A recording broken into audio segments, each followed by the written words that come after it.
Inside Story Uganda, real source of political updates. Kozesa ye bibiri ogulega nanganganga gagende galyo gasirwa gagwago okwata sente zo ekyalo ky'abalwadde y'ennimiro y'omusawo ye banka y'omusawo. So I analyzed nti Umeme Nankabira is talking about compensation. Why compensation? Why compensation?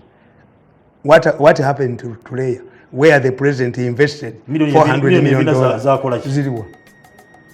Ziriwa bakyabazirya who ngana batabasete bena masanyalaze bagamba tugenda funa if remember isingale yate bajibba remember because in economics the price of a commodity remains high as long as there are no competitive substitutes. True. If we had rare umeme yali badde ye yenyini yetwegayira kubanga rare was not appended, was not a branch of umeme. Ezo bazibani baduka ba mu nyumba ye omulabe wo Bible Museveni emutuukiddeko ddala omulabe wana abanga wa mu nyumba yo niba kisule mwe mu kisule bo balowooza mbu bakisula Museveni yagwa abantu babepikira abantu mulimu abantu ababeera mu kanisa nga babuulira naye nga tebamanyi timulimu abaganda naye singa ettaala zikira tumuyoolayoola wano tumuyolerawo mumanye ekiri mu Kampala mumanye ekiri mu Kampala kankubuulire abaana bayinza okuga nti Sheeke Mirundi afe naye nga ab'okukyalo bagamba ne Sheeke kakemuka buli tubalageko abaana bajoze ekyalo abaana bajoze nabalabye ejjo. Somebody said, how did the Odysseus of saying, in all of these years we have been in the power, we don't have a modern hospital. The man was lamenting. Uganda has reduced itself to a cemetery. We take our important people to be brought back to the cemetery. Yes. He's a former minister. Has Museveni eaten this money? Mbabazi yagamba. But I had no political power. A super minister who will accept this. That's tell us what chicken. But now Uganda, no. Bagenda bila wanu babatirewo.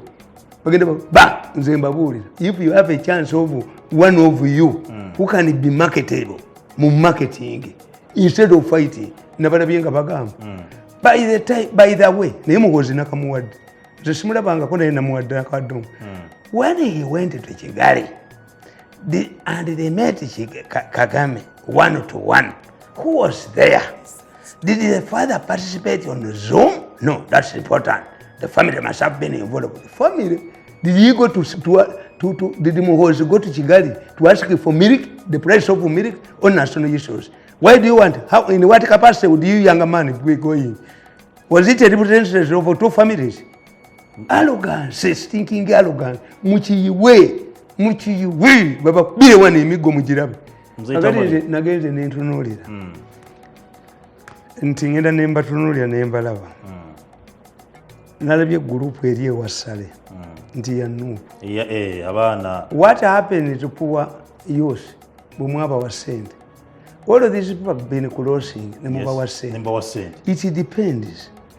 Is it an ideological issue that has forced this man to fight you? I look at Museveni. Couldn't Museveni have been given a job by your body? Could it have been appeased? Do these young men want to appear in military uniform? Are they ideological or they have been driven to Bobby Wine because of poverty? Because of poverty. Have you solved the poverty issue? When they leave that training, are you going to give them jobs to do? Have you skilled them? Reminded me of two things. Nalabasali musalinga bamuwadde ogwa minister wa finance. N'atuyita president ekyankwanzi. N'alunchi nga bagenda okukola nabo. Branding new border board, piki, computers, abeki. We are there. What happened to this practice of taking people, students, before university to Chankwanzi? What is taught at Chankwanzi is ideological. When they come to the university, it's not ideological. Yes. It's not ideological. Yes. Even people with the same ideology can disagree. Yes. Kampulu Yatta Sankara was one a communist or a capitalist. Look what the Kalamajongo. All governments made efforts to disarm the Kalamajongo. The biggest garrison during colonial time was in Karamoja. Okay. Karamoja had the largest meat factory in Eastern Central Africa. At independence, Obote was told by the Kalamajongo, remove this machine that eats our cows. Nabaganti abakuba Museveni yali bagayi produce more cows.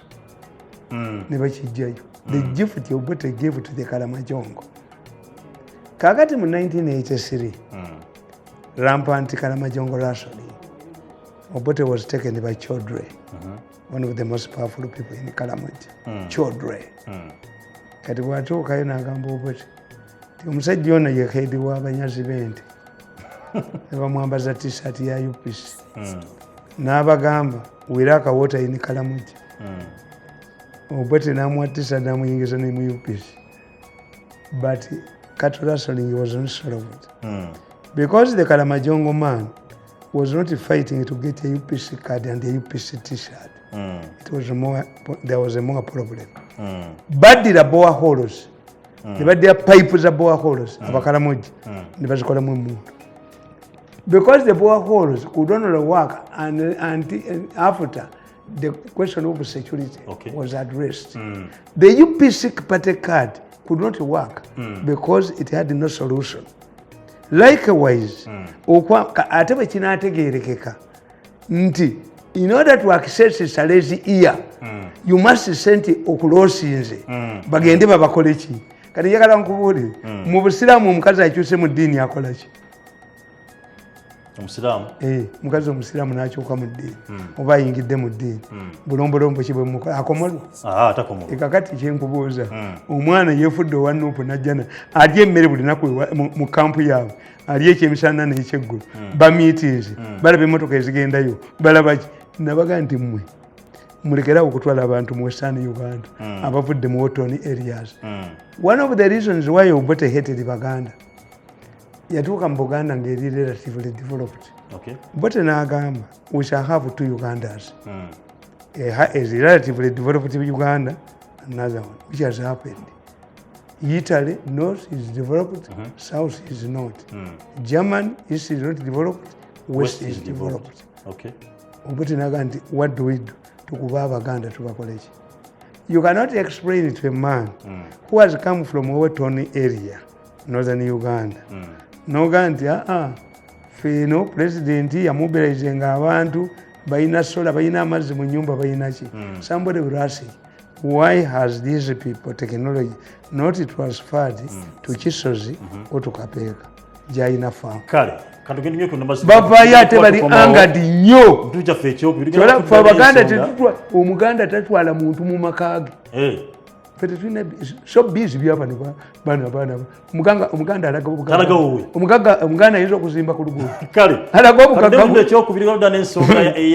twekisiza akira tunamu. Yaba mu masimbi abefumbe nabasomesa tugenda kudda n'ensonga eyo naku olwali tugitema ina obuzibu obukusumbwa ng'olina endwadde ekusumbwa ulcers, pressure, sukaali, asthma, wadde bina ng'olina ebizimba mu lubuto, olina kansa owa buli kika, kansa yenna owa buli kika, sukaali batugamba naye sukaali, kansa, pressure tebiwona. Naye waliwo omusawo Nakinku ate nga mukugu ye Dr. Kayonza owa Kayonza Herbal Research Clinic wali eri Kasero Buloba ku Mayo Mchana Road Mayo kilometers 11 asobola okuba nti obujjanjabi n'owonera ddala obadde nga sukaali, wadde nga pressure, wadde nga kansa, ulcers, bizimba bina buli kimu asobola okuba nti ate nga asobola okuba nti akujja akebera n'ebyuma ebizungu ebikugu n'ategera ddala kituufu ekikuma kyekino n'abeera nga akuwa eddagala eribunyiza ddala. Tobeereyo ng'owankawanka, tobeereyo ng'obonaabona ng'olina ekizibu nga kikutuddemu, wabula genda wa Dr. Kayonza osobola okuba nti ojjanjabwa. Tatembera eddagala lye asambibwa wali mu maka ge we mbagambye Buloba Kaseera, osobola n'omufuna ku nnamba y'essimu eri 0701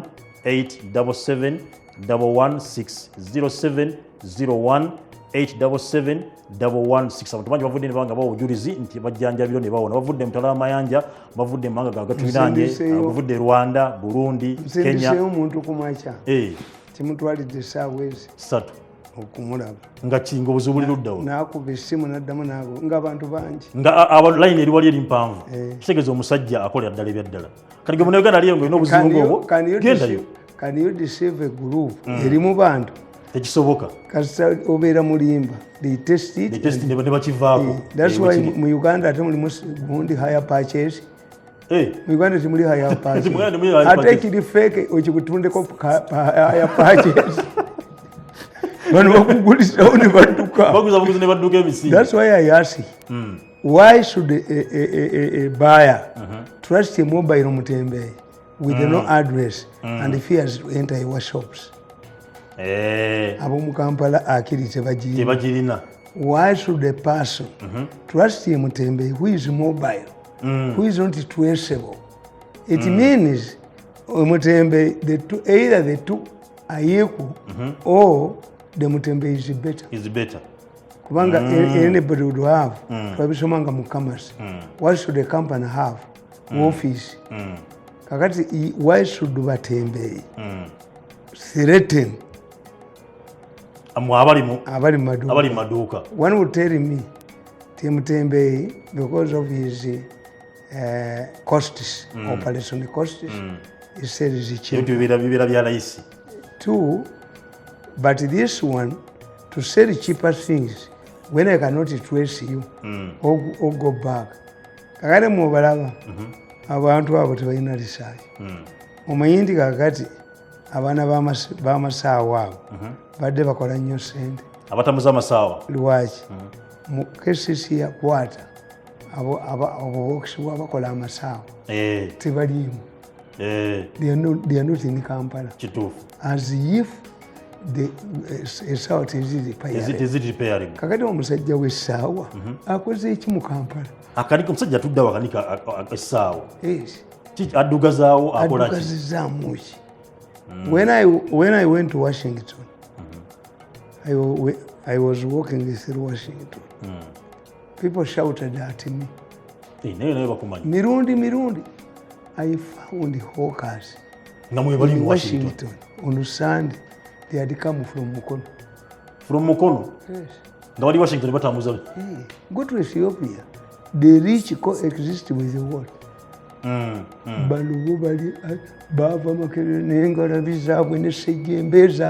That's why when you get a grassroots politician like a Bobby Wine, nebo mugano kola akuba.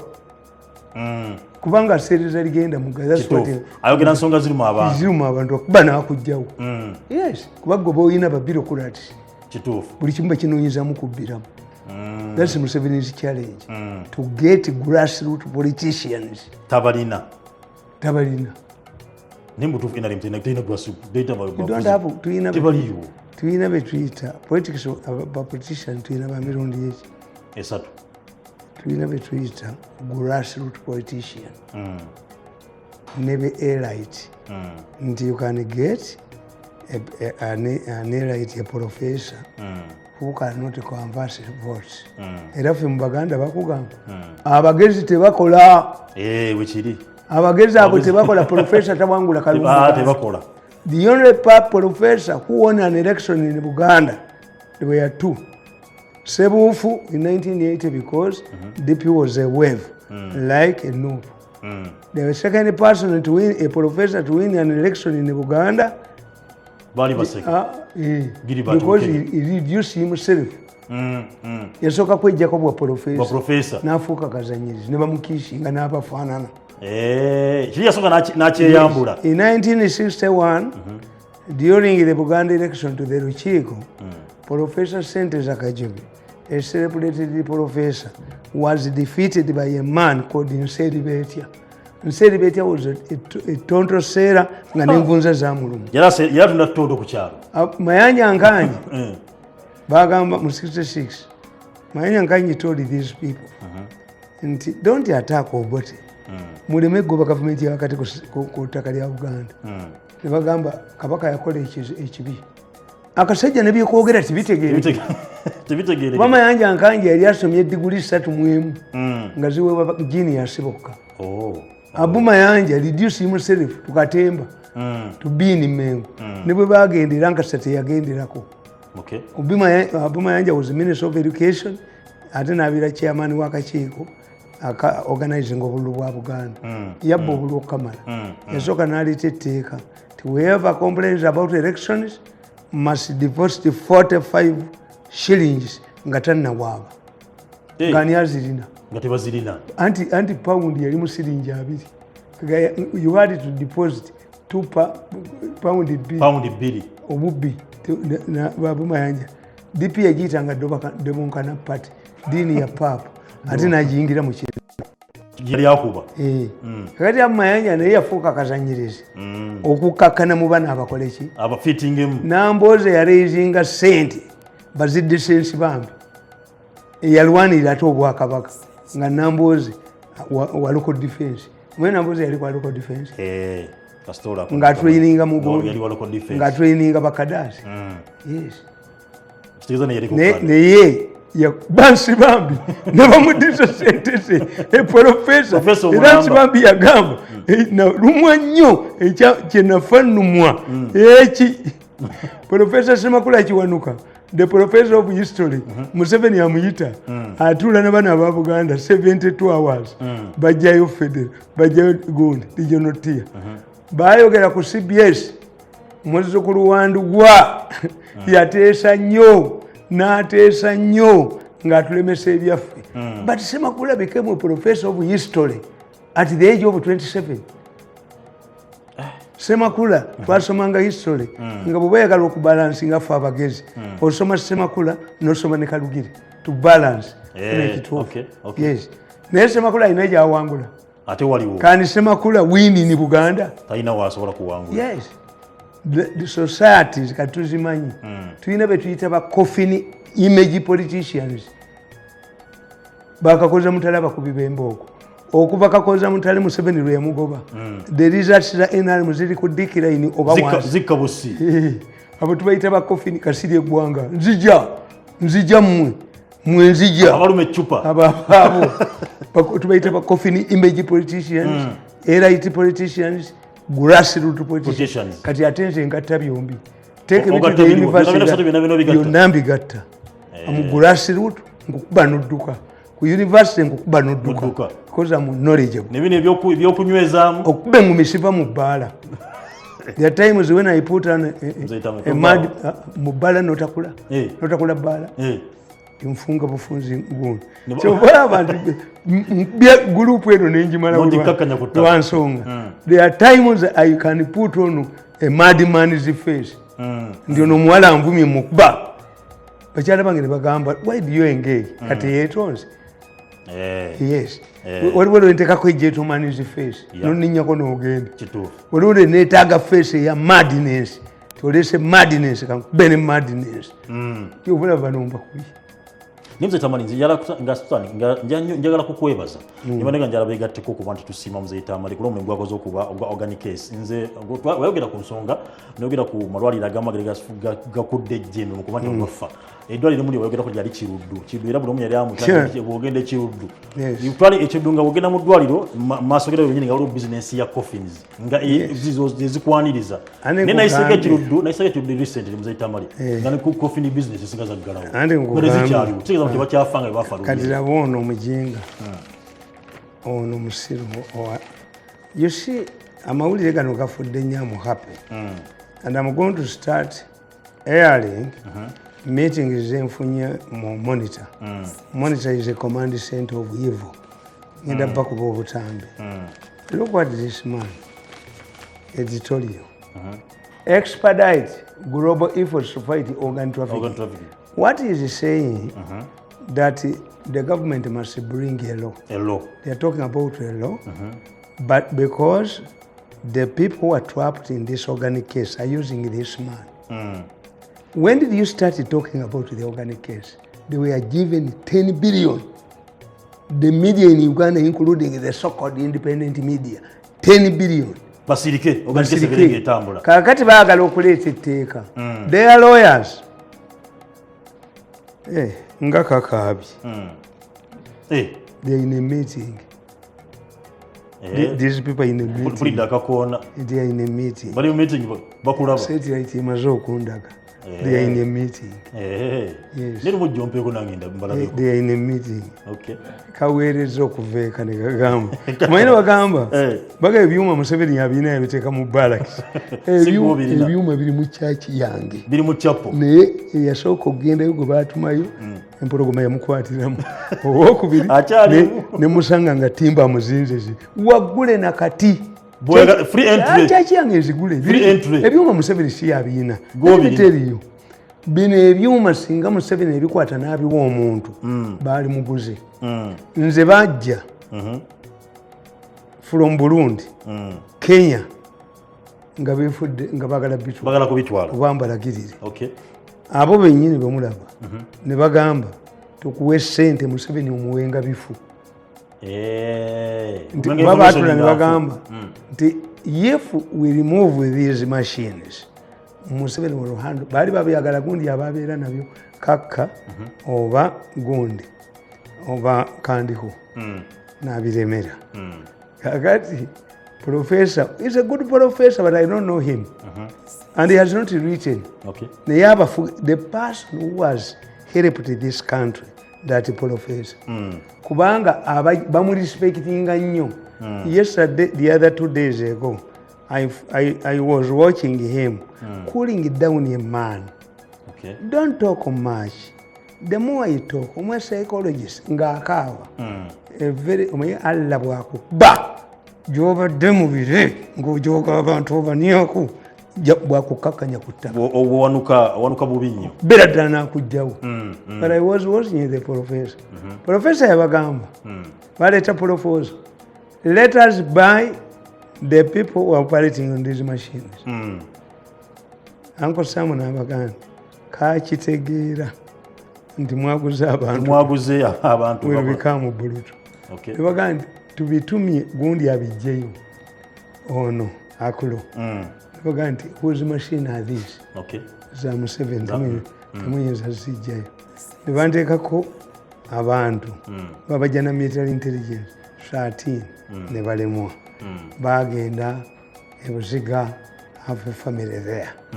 Ne bagenda ewaffe Erakai I have a family there. Ne bagenda ekyengera oli yali yeefudde mulokole. Waliwo olukuŋŋaana lw'abalokole wanne mukubira wemba okumukaaga. Ewange wabeera olukuŋŋaana lw'abalokole. Ewange wabeera olukuŋŋaana lw'abalokole. Kyenkuge nti Madness Face ekola yeetaagisa namubemba okwo n'adduka. Omusajja n'addira ng'ennaanaasi aziteeka ewange ewaka. Ne mugabo waye ndi muguzi wa nnaanaasi. Ng'atunda nnaanaasi. Ayinamu ebyuma. Tuditeki. Bemba okwo 8 teyadda. Kakati nga bimaze obbalema ne bagula omuntu omu ku bantu bange. Ye raised. Yakwata essimu yange byonna n'abijjamu. But I'm not keeping this in one place. Even everything I capture. Embassies zibitwala. Kuba namanya mujja kunzita. Kati biriiwo.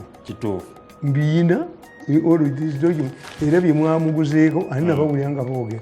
We can get a man like a Kankaka. We have talked to him bamusiba mu kkomera. Kankaka, yes. Ne bamusiba mu kkomera. Nga bagala kunyamu information. Bamuwa ssente to erase my gundi. Ye nga ayogera naye nga byali ajja abujjako. Mia egitekiti naye ensimu yinaako ekizibu. Bw'abanga naye ye survival ye musajja bamuyoola ne bamusiba mu kkomera. Yabadde akwata buli muntu. Yakwata abaleya. Akulo yakwata abaleya. Ako kagamba. The story is sanitized. President olwaki katokoti akulo n'abakuba akulozira olwo. Nagamba akulo kwata ku muntu wange munaku 3 bwe sikuyingiza kabuli nzija nenkuwa sente. Ne akulo wabanga mubi ate bamwongedde omuntu yakulira Interpol. Museveni musajja mukulu bava ewaabwe bakaaba. A man who has never gone back to State House to ask for the appointment of the president. A man who has not sought any other job is me. Yegwe. Nategeera. My safety is at home. Tata wange yangamba ekintu kimu. Mukama wa malanga kugoba. The day I will get Museveni's dismissal, tajja kuddamu kundabako. But I cannot go. But I cannot go where he sent me. Kasanda dismissal letter, I will slaughter my bull. osirike. Yes, that's what my father told me.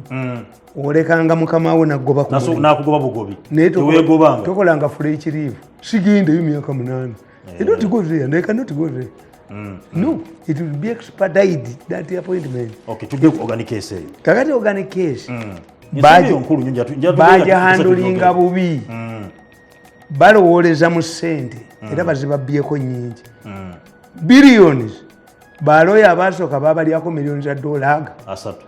But they went on a fundraising exercise. Mwenda went to Oman. They have their suppliers there. Nigeria sent. The man, the proprietor of Nanjing, you have millions of dollars. Chairman was Bagania ne Mwenda. But Chinese have work on training. Okay. Kanaba locally. Ati they was Banganako. Tizatu Okayo. Kati the jury was changed. They have given them a lot of money. They have acquired lobbyists internationally. Abakola omulimu ogwo. Kuba Uganda is sender. Because why is Uganda sender? Why do you explain that abaweleza mu Serena benina ku video is a serving minister in Museveni's government, a former minister in Museveni's government, 63 surgeons, and a very prominent person. They are in the corridors of power. Okay. Kakati, bali abasajja bagezi. Jule bajijjawo. Okay. Kakati ne bafuna international groups. Bali decent empitirivu. Babagamba, one, bwe monitor na bano billion 10. Mwenda was unsatisfied. N'agenda mu red paper ne bagikuba ne bamwongereza. Naye nze tebampadde. Arrogance ngaliko omanyi ajoge nnyo ye yina ekizibu kimu about me yali amanyi nti am a good communicator nga yina present ambitions kati banne buli babadde bamugamba settle with that man yengo na addition nina okubeera mwanda we yazenga olugosi he knows nti am a communicator mukubane mu era nkimusuuziza kuba he handled me badly. When you humiliate an arrogant man like me, I had him. Kubanga you are starting. Oyo utandise ku mutwe gwange you end Indiana's. Return me into a woman. Bani nkumalira wodda. Olutalo lubeerewa. If a woman agrees to leave the matrimonial bed, nagenda mufumbiro is a visitor. From nagenda mu sitting room. From the sitting room to the boys' quarters. A house girl to the kitchen manda basigadde mupama. That's why I can do the last job I did in government yeyo president spokesperson for 14 years don't worry sigenda yo ndakakane ninde ndala ekyokubirimba manyi bajozi ani ali mu government ya Museveni atakaaba.